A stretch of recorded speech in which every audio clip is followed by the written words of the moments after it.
Good afternoon, everyone. Could you hear our amen in there? We just said a little loud prayer as a team. In this Holy Week, President Trump and the First Lady are joining in prayer with Christians celebrating the resurrection of our Lord and Savior, Jesus Christ. On Wednesday, the President will host an Easter lunch in the East Room with faith leaders across the country to celebrate Holy Week. With respect to the ongoing major combat operations in Iran, Operation Epic Fury is moving ahead successfully and according to plan. With each passing day, the United States military is increasing its advantage over the terrorist Iranian regime. More than 11,000 enemy targets have been struck to date, each strike further crippling the regime's offensive and defensive capabilities and creating more leverage for the United States and our allies. Compared to the start of the operation, Iran's ballistic missile and drone attacks are down by roughly 90%. The United States is also decimating the Iranian regime's navy. We have destroyed more than 150 of their naval vessels so far, including 92% of their largest vessels. The Iranian Navy has no vessels operating in major regional waterways and no ability to project naval power, which is why they've been assessed as combat ineffective. Our military continues to obliterate Iran's defense industrial base, with nearly 70% of their missile, drone, and naval production facilities and shipyards damaged or destroyed thus far, significantly reducing their ability to pose future threats in the region. U.S. and Israeli joint forces control the skies and have asserted air dominance over Iran, completing more than 11,000 successful combat flights thus far. The trend remains clear. The United States is conducting more intense, targeted strikes with devastating combat power with each passing day to destroy the threat posed by the Iranian terrorist regime, as President Trump sought out to do a month ago. It's no surprise that we are seeing the remaining elements of the regime become increasingly eager to end the destruction and come to the negotiating table while they still can. Despite all of the public posturing you hear from the regime and false reporting, talks are continuing and going well. What is said publicly is, of course, much different than what's being communicated to us privately. As a result, President Trump issued a 10-day pause to postpone planned strikes on Iranian power plants and energy infrastructure. This remains a truly once-in-a-generation opportunity for the regime to make a good deal with the United States, permanently abandon their nuclear ambitions, and stop acting as the world's leading state sponsor of terrorism. If the Iranians reject this golden opportunity, the greatest military in the history of the world continues to stand by to provide President Trump with every option available to ensure this regime continues to pay a grave price. One way or another, Iran will no longer have the credible ability to threaten the United States or our allies, which is, of course, the overall objective and mission the president set out when he launched Operation Epic Fury. Unfortunately, even as President Trump is working hard every single day to protect the United States from foreign enemies, Democrats on Capitol Hill have failed to do the same here at home by keeping the Department of Homeland Security unfunded. Over the past 6 weeks, Democrats in Congress have pushed our air travel system to its breaking point and inflicted massive pain on Americans with their reckless political games. 500 TSA officers quit their jobs. Thousands more were calling out sick at record rates due to the lack of pay. This resulted in security wait times exceeding 3 hours at major airports across the country, creating nightmares for millions of Americans. Overall morale among TSA staff plummeted as well, all of this creating an unacceptable heightened security risk. Because of the Democrats' unwillingness to do their basic job of funding DHS, President Trump determined that these circumstances constituted an emergency, compromising American security. That's why last week he accordingly signed a presidential memorandum directing the Secretary of Homeland Security to work with the Director of the Office of Management and Budget here at the White House to use those funds with a reasonable and logical nexus to TSA operations to provide TSA employees with the compensation and benefits that would have accrued to them but for the Democrat-led DHS shutdown. This bold and necessary action by President Trump will ensure our TSA workers receive their hard-earned paychecks. It should not have come to this point, but President Trump will always do what's right by the American people, and he found a way to do that to get TSA paid. Ensuring that these federal workers who perform critical public safety responsibilities can feed their families, pay their rent, and show up to work is something the president was honored to do. But this moment should be an eye-opening one for the American people. Let's be clear about what is happening. Democrat members of Congress are more than happy to put your safety at risk because they oppose the president's and his administration's efforts to enforce our nation's immigration law. Democrats refuse to fund ICE because they want millions and millions of illegal aliens to pour into the country just like they were under the Biden administration. They want murderers and rapists and thugs to remain in your communities rather than be removed by ICE and Border Patrol agents. The Democrats created this mess. They are the reason for long lines at airports and tens of thousands of employees going without pay. Once again, President Trump is cleaning up their mess because he cares more about the American people than destructive, petty, partisan politics. With that, I will take your questions today. Here in our new media seat, we have Wid Lyman. Thank you for being here. And why don't you kick us off? Thank you. Happy Easter. Thank you. You as well. 2 questions for you. Thank you. There are some concerns the administration is starting to change its position on deportations, border enforcement, possibly asylum policies. What would you say to Americans that are somewhat concerned that the shift has happened? Sure.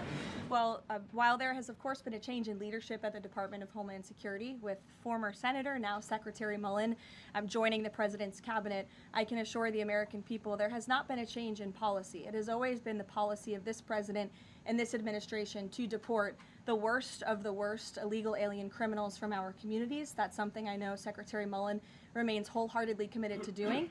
And it's something that is overwhelmingly popular with the American people. And it's something that is necessary to protect our homeland and to prevent deaths of Americans in our country. Just last week, Sheridan Gorman, a young woman in Chicago, was shot and killed on the street walking with her friends outside of her university by an illegal alien from Venezuela who had no right to be here in the first place. And it's despicable that Democrats are currently defunding the department that's responsible for removing illegal aliens like that. And I would also add it's despicable that the lack of coverage of this young woman's case, of her life, and the way that it was tragically cut short. I saw a survey over the weekend that I'd like to bring to all of your attention. This is the media coverage of the case of Sheridan Gorman. You have ABC News has spent 1 minute and 19 seconds between 2 days when this case was first alerted. You have CBS 2 minutes and 1 second. You have NBC 23 seconds spent on the life of a young, beautiful American woman whose life was taken short by an illegal alien who should have never been here in the first place when we are in the middle of a battle on Capitol Hill with a major political party, the Democrat Party, who wants to defund the agency that is responsible for protecting Americans. I think her life was worth more than 23 seconds on cable television, and I think the people in this room have a responsibility to report on cases like this because it just exemplifies why the president believes so strongly in deporting illegal aliens from our communities. And thank you for the question. Dasha, go ahead. Caroline, I have 2 questions, one on Iran and one on DHS funding. On Iran, the president has said that the administration is talking to a new and more reasonable regime. How confident are you that they are legitimate and have enough grip on power? Marco Rubio said earlier that he's not sure and it's not clear whether they will be in power. So are you also talking to other factions? As the president is trying to make a deal, how do you ensure that you're making a deal with the people who can actually implement it? Well, that's part of the ongoing process that's taking place and the ongoing negotiations. Of course, anything that they say to us privately will be tested, and we will ensure that they are being held accountable to their word. And if they are not, the president has laid out the military consequences that the Iranian regime will see if they don't hold true to the words that we are hearing privately behind the scenes. When the president says more reasonable, again, these folks are appearing more reasonable behind the scenes privately in these conversations than perhaps some of the previous leaders who are now no longer on planet Earth because they lied to the United States and they strung us along in negotiations, and that was unacceptable to the president, which is why many of the previous leaders were killed. So again, this is another historic opportunity for Iran to do the right thing, to rid themselves of their nuclear ambitions and to come to a deal with this president and the administration.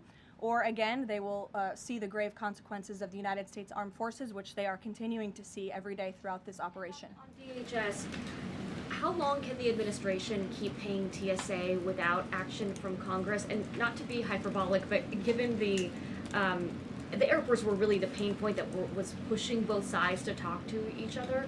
I mean, do you see a way for DHS to reopen? Is it possible that this keeps going through the midterms? Well, we certainly hope so. I mean, of course, the president just can't keep signing presidential memorandums and proclamations every time Congress fails to do its job, and every time Democrats are holding our entire country hostage, picking and choosing which programs and agencies they want to fund just because they don't like this administration's policies. That's not how it's supposed to work. They voted 7 times against funding DHS over partisan and political reasons. And so, again, the president has stepped in to do the right thing at this moment in time, but the president is also encouraging Congress to come back to Washington to permanently fix this problem and to fund and reopen the Department of Homeland Security entirely. Caroline. Stephen. Thank you, Caroline. 2 questions, one on TSA, one on Iran. On TSA, for ordinary Americans watching the briefing, how long until everything goes back to normal at airports after the president's action? And then on Iran, on the time frame, President Trump initially said about 4 weeks. Secretary of State Rubio on Friday reportedly said it might be another 2 to 4. Is 2 to 4 the current ballpark that the administration is thinking? With respect to the timeline, again, the President, Commander-in-Chief, the Pentagon has always stated 4 to 6 weeks estimated timeline for Operation Epic Fury. We're on day 30 today, so again, you do the math on how much longer the Pentagon needs to fully achieve the objectives of Operation Epic Fury, which I will reiterate: destroy the Iranian Navy, destroy their ballistic missiles, dismantle their missile and drone production infrastructure, significantly weaken their proxies throughout the course of this operation, and then, of course, preventing Iran from ever obtaining a nuclear weapon. To your first question, Stephen, about TSA and airports, nothing will be truly normal again until Democrats do the right thing to fund this agency fully. Again, the president has stepped in the meantime to do what's right to end this crisis that we've had at air travel and at airports across the country in the meantime. But again, Congress needs to come back. Democrats need to fund the Department of Homeland Security so we can formally and fully get these great employees paid long into the future. Caroline. Jonathan. Thanks a lot, Caroline. 2 questions regarding the financial costs of the war. Back during the Persian Gulf War, 1990-1991, Arab countries paid for the vast majority of the cost of the war. Kuwait, Saudi Arabia, the UAE. Who's paying for the cost of this war? Will those Arab countries step up to do just that? Well, I think it's something the president would be quite interested in calling them to do. I won't get ahead of him on that, but certainly it's an idea that I know that he has, and something that I think you'll hear more from him on. And then secondly, the cost of diesel is averaging at $5.38 a gallon right now. What's the message from the Trump administration to truck drivers who are dealing with those high fuel costs right now? Again, we understand, we hear you, we see you. We are fully tracking this short-term fluctuation in oil and in diesel prices, and that's why the president and the administration have continually announced robust actions to provide stability in the global energy market. As you know, political risk insurance, one of those actions, allowing countries to purchase sanctioned oil just to increase the supply. In the meantime, we've worked to release 400 billion barrels of oil and refined products as well. We issued the 60-day Jones Act waiver. All of this has, with the goal of increasing supply to create stabilization in the market in the meantime. But the overall message, as we've repeatedly stated, is, again, these are short-term actions and short-term price fluctuations for the long-term benefit of ending the threat that Iran poses to the United States of America, our troops, and our allies in the region, and ensuring that this regime can no longer control the world's free flow of energy through the Strait of Hormuz, which is something the administration continues to tackle day by day as well. Jennifer. Just 2 questions. Which Jennifer? I'll go to both of them. Go ahead. So 2 questions. One on China and one on Iran. On China, ahead of the president's trip to Beijing, will there be a working level meeting with Secretary Bessent, Jameson Greer, et cetera, and when will that be? I do expect cabinet officials to travel to China ahead of time. I don't have a readout on their schedules for you, but this is something we typically do with international travel, as you know. So I'll talk to the Treasury Department and the cabinet myself, and we'll get you that answer. But we do expect them to move ahead of time. Okay, and thank you. And on Iran, if Iran is kind of cherry picking what tankers get to go through the Strait now and contemplating big tolls on those tankers. Is that consistent, or how is that consistent really with the president's message about really wanting the Strait to be fully open? Does the administration support a regime or system where Iran is effectively charging tolls on these vessels to access? That's not something we support, and I would reject that they are cherry picking. In fact, as you know, these tankers that are moving through, the 10 that were previously announced and now the new 20, the announcement of 20 additional tankers, which we expect to see over the coming days, are a result of the direct and indirect talks that are taking place between the United States and Iran. So you wouldn't have seen those tankers if not for the president's diplomacy and his team engaging on this matter, which we expect that compliance moving forward. And it's, again, something that we're working on very closely. Caroline. Sure. And behind the mic in the back right there, you put up your hand very excitingly. Go ahead. Hannah from News Nation. Thank you. Thanks for taking my question. I have two for you real quick. There are reports that Republicans are weighing cuts to health care in order to make way for that $200 billion for the Pentagon and Operation Epic Fury. Is that a trade-off that President Trump supports? I've seen these reports. I haven't spoken to the president about it, nor have I heard this being discussed in any high-level meetings here at the White House. I don't want to weigh in definitively because I just haven't heard that being discussed here in the West Wing. And then secondly, I know President Trump says we're ahead of schedule in achieving his military objectives in Iran. He laid out that 4 to 6 week timetable for this conflict, and we're now within week 5. So how do you square kind of those two? Well, 4 to 6 weeks estimated timeline. Again, you just said we're on day 30 of the operation. I just provided you with some of the updates from the Pentagon directly in achieving the objectives, and the military has been enormously successful. I think we should all be very proud of our armed forces for what they have done over the past 30 days. The mission will continue until the objectives are achieved, and that 4 to 6 week timeline does remain right now. I don't have any updates for you on that. Yeah, like others, one on TSA, one on Iran. On Iran, I know it's tough to engage in hypotheticals, but I feel like this is one that you could engage in if the president does seek. Probably not, but We'll see. If the president does seek, or the United States seeks a ground war, does he intend to get congressional authorization of that march? Look, the president has been asked about boots on the ground or alleged ground operations various times. He's obviously declined to rule them out.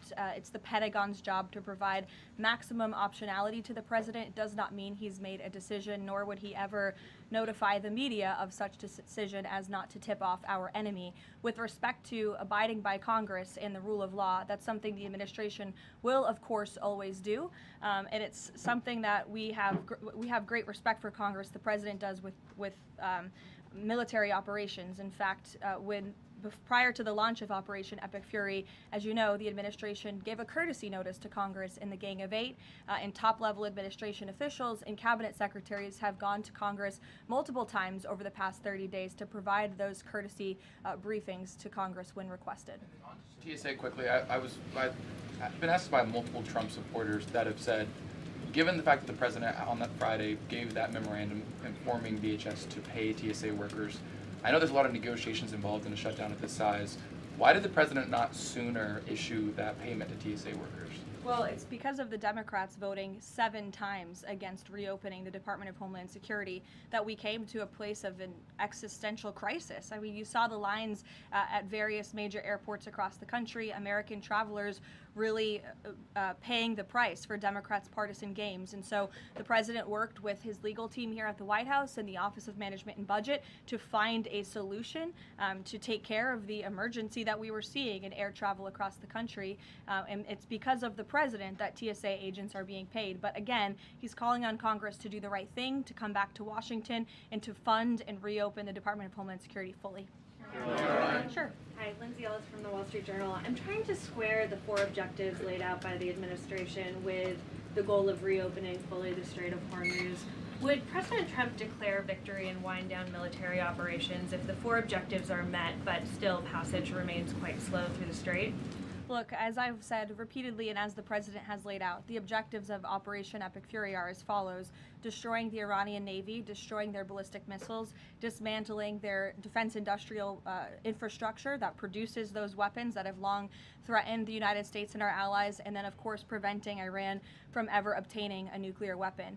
The full reopening of the strait is something the administration is working towards, but the core objectives of the operation have been clearly defined for the American people by the Commander-in-Chief. Garrett. The president posted this morning about, his threat that on leaving Iran, he said we might blowing up and completely obliterating all of their electric generating plants, oil wells, Harg Island, and possibly all desalinization plants. Under international law, striking civilian infrastructure like that is generally prohibited. Why is the president threatening what would amount to potentially a war crime with the U.S. military? And how do you square that with the administration repeatedly saying that the U.S. does not target civilians? Look, the president has made it quite clear to the Iranian regime at this moment in time, as evidenced by the statement that you just read, that their best move is to make a deal, or else the United States Armed Forces has capabilities beyond their wildest imagination, and the president is not afraid to use them. That's not what I said, Garrett. And you're saying the word potential for a reason, because I'm sure some experts are telling you that in your ear to try to ask me that question. Of course, this administration and the United States Armed Forces will always act within the confines of the law. But with respect to achieving the full objectives of Operation Epic Fury, President Trump is going to move forward unabated, and he expects the Iranian regime to make a deal with the administration. To that end, which of those objectives would destroying a desalinization plant most help? Haley, go ahead. Thanks, Caroline. I want to follow up on Iran. When you're describing that the Iranians you're in contact with are being more reasonable this time around in discussions, what specifically are you hearing that is leading you to that conclusion, and how are you defining what's reasonable versus unreasonable in that regard? I'm not going to detail the private and sensitive conversations that are taking place between the United States and Iran right now. But generally speaking. Generally speaking, the president gave you the answer. What we're hearing from them is more reasonable. They have agreed to some of the points the United States laid out, as the president said last night aboard Air Force One. But again, as for the specifics, as these negotiations are ongoing, we're not going to broadcast them to the world unless the president chooses to do so, which he has the full right to do as the leader of the free world. Caroline. On Cuba, the president threatened to tariff any country that would send oil to Cuba, but now the U.S. is letting this Russian tanker to Cuba. Is this a policy change, or is he willing to let more tankers into Cuba now? This is not a policy change. There has not been a formal change in sanction policy. As the president said last night, we allowed this ship to reach Cuba in order to provide humanitarian needs to the Cuban people. These decisions are being made on a case-by-case basis. And as the administration has said, Cuba's non-functional economy cannot be fixed unless they undergo dramatic political and leadership change. But there has been no formal change with respect to sanction policy. So you could expect more tankers to go to Cuba? Again, these decisions are being made on a case-by-case basis right now. Thanks, Caroline. You addressed this a little bit in the opening, but just to follow up, because Americans are sort of seeing these conflicting messages between the United States and Iran. I know the president insists that negotiations are underway. As you just mentioned, he's also said that Iran has agreed to most of the 15 points. We just heard from Iran again. They're saying no negotiations are taking place. They're calling the proposal excessive, unrealistic. So how do you square that? How do you explain that discrepancy between the two? I think the American people are smart enough not to take the word of a terrorist regime that has chanted death to America for 47 years at their word. And I hope the journalists in this room are wise enough not to take an Iranian regime that has repeatedly lied about our country, about our values, about everyone in this room, frankly, for nearly 5 decades. So I think the American public are smart enough to understand that. And just to follow up on the objectives, you've laid them out, but I know the president has set a deadline for April 6th in just 1 week. What does the president need to see to not move forward with those strikes by April 6th? Well, I think he said it in his Truth Social post this morning. He wants to see a deal over the next 10 days. That timeline is waning, several days left, and we'll see. I won't get ahead of it. We'll see what happens in the end of the 10-day period. Caroline, thank you. One on Iran, one on the shutdown. The president continues to say the U.S. is in conversations with a more reasonable regime, but there are now hundreds of U.S. Special Operations Forces, including Navy SEALs and Army Rangers in the Middle East, as well as thousands of other troops already deployed. So is he trying to end or intensify the conflict? The president is focused on achieving the objectives of Operation Epic Fury. With respect to forces that are on the ground in the Middle East, it's the job of the Pentagon to create maximum optionality for the commander-in-chief. It does not mean the president has made any additional decisions. Again, he remains focused on ensuring that the Pentagon continues to achieve the objectives of the operation that was launched 30 days ago, and we're well on our way to doing that. So if an American sitting at home hearing him say, I want to talk, but I keep seeing them send troops to that region. What are they to make of what's going on? There's two tracks here. The president has always said that diplomacy is his #1 option and priority. Again, he tried earnestly, in good faith, to engage in diplomacy with the Iranian regime prior to this operation being launched in the first place.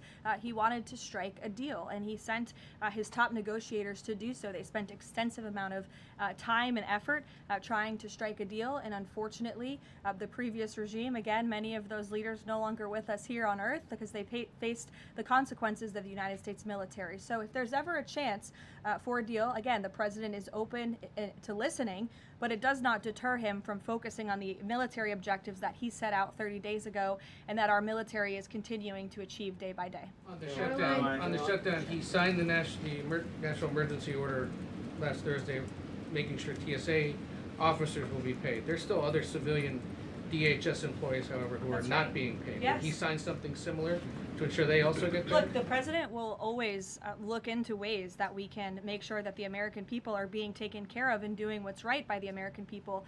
But again, it's ridiculous that the president even has to go to the length of working with the legal team and the Office of Management and Budget to identify these funds. It is the job of Congress to fund these agencies. And Democrats in Congress have voted 7 times against funding the Department of Homeland Security. Congress should come back and they should get it done.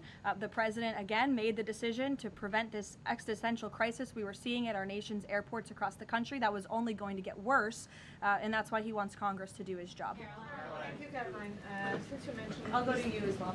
You're welcome. Since you mentioned Easter and prayers, I wanted to ask you about something the Pope said yesterday. So Pope Leo said yesterday, and I quote him, "God does not listen to the prayer of those who wage war." Can you comment on that? I think our nation was a nation founded 250 years ago almost on Judeo-Christian values, and we've seen presidents, we've seen the leaders of the Department of War, and we've seen our troops go to prayer during the most turbulent times in our nation's history. And I don't think there's anything wrong with our military leaders or with the president calling on the American people to pray for our service members and those who are serving our country overseas. In fact, I think it's a very noble thing to do. And if you talk to many service members, they will tell you they appreciate the prayers and support from the Commander-in-Chief and from his cabinet. Caroline, thank you. President Trump told the New York Post that a response is coming shortly to Tehran attacking Israel's largest oil refinery. Is there a timeline on that? Is that tied to the success or not of the negotiations? I don't have any updates for you on the president's comments. Does that consider the IRGC in control of Iran? Well, look, as Secretary Rubio said today, the leadership is very fragmented. We have really neutered their intercommunication systems, and that's part of this process of diplomacy to continue figuring out exactly who's in charge. I know they appointed a new Ayatollah, haven't seen or heard much from him. And so that's part of this diplomatic process that's underway right now. I'll take a few more. Solon. Thank you. You listed the described humanitarian reasons for allowing that oil tanker to reach Cuba.